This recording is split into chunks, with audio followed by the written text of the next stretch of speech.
Cool, what's up guys? So how do you gain your brain's resilience so that you can be anxiety and stress free in your life if you feel you've been worn down by stress, anxiety or panic and these things have had an awful impact on you and you want to gain resilience so that your brain can bounce back to feeling great and so that you can have almost a bulletproof shield towards the world when different triggers are trying to trigger you in that kind of way. Cool, so I'm going to tell you the rubbish method first of all, which everyone in the world will tell you, and then I'm going to tell you the awesome method after that. So what is the rubbish method? Well, the rubbish method is doing specific actions, to make my brain more resilient. I said that really well then, didn't I? Cool. So it's doing actions. Actions that do what? So you have a sympathetic and parasympathetic nervous system.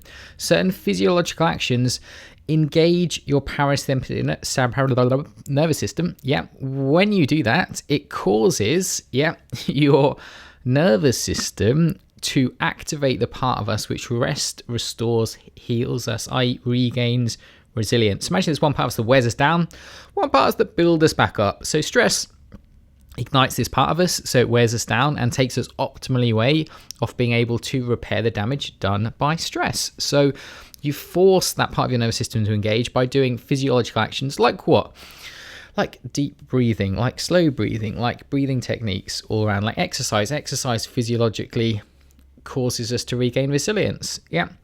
Being around people, feeling loving, caring feelings. Those feelings are parasympathetic and they cause us to regain resilience. Doing meditation, doing mindfulness, doing relaxation type exercise type things. Doing a whole host of these things, which in the past when I used to help people do these type of things, sometimes I used to give people like 3 or 4 things to do. And the conflict is it does actually work. Why is that a conflict? Well, because it really frustrates me how it does work. So imagine that there's a raging river, and you do 3 or 4 of these things to fight against the tide and you actually do feel better. So your resilience goes up and your anxiety begins to wane or your stress levels begin to wane. But my focus on is how do people feel anxiety or stress free for 85 years, say your entire life. Most of us are not going to be able to stick to doing these habits particularly well for 85 years. It's not probably going to work out. So definitely, if your anxiety is totally messing you up and you feel you desperately need some resilience, I would suggest, doing some exercise 3 or 4 times a week, doing breathing techniques, doing some mindfulness, doing some meditation, taking time for yourself, trying to be in loving, caring, close or intimate, the people who make you feel best, and spending time doing those things, because clearly, you don't want to go off a cliff edge and you don't want things to get even worse. But my focus is on how do people actually deal with the cause of their lack of resilience? So what is causing our sympathetic nervous system? What's causing our stress response? What's causing the chronic stress and anxiety to continuously be triggered and be built? Because imagine the best thing to regain resilience is clearly getting rid of that cause so that naturally we're over here and then effortlessly our resilience is building daily. Because weirdly, when we have a small amount of stress response goes off, we go back to equanimity, back to equilibrium, back to homeostasis, feeling great in ourselves. And the pathways to actually get that actually strengthen. So too much stress and we lose all resilience. Just a little amount of stress and we actually gain resilience. Our resilience gets stronger and stronger and stronger. So the best way to regain resilience is not be in a stress state, is end the chronic stress, the chronic anxiety patterns we live in so that we just feel great all the time. And then when we have stress, a small amount, we're actually going to get more and more resilient at an astronomical pace. Because if we have too much stress when we want to regain resilience, well, obviously it's like, taking 1 step forward and 2 steps back. It's just going to wear us down. It's like having a hole in your petrol tank or your gas tank, where you can put as much in as you want, but it's just leaking out the other end. The best way is to get here. How do people get there? Well, all these videos on this channel are about how for people to fully deal with this inner conflict, to fully resolve these issues so that they begin to live here. So that so that they're no longer living in the stress, they're no longer living in the anxious state, so they become free of those things once and for life, forever. So that's what every single video on this channel is about.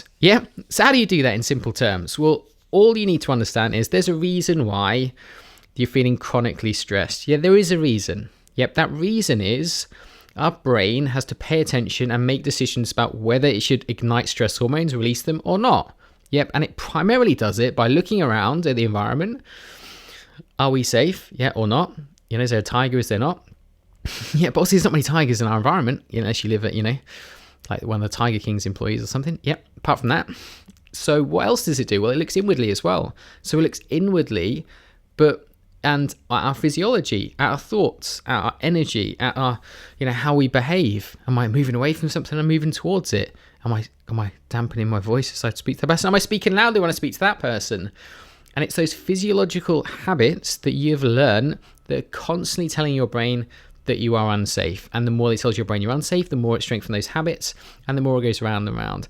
And these habits have become your core habits. They've become your inner home. Yep, they become a place where you go to no matter what. And that is the only conflict of your life. That's the conflict creating all the problems, creating all the emotional turmoil, inner conflict, self-esteem, confidence issues that you have in your life. And like most of us, you try to manage it rather than solve it. This channel is about solving it once and for all. Cool. Hope that makes sense to you guys, and I hope you appreciate the message, and I look forward to speaking to you soon.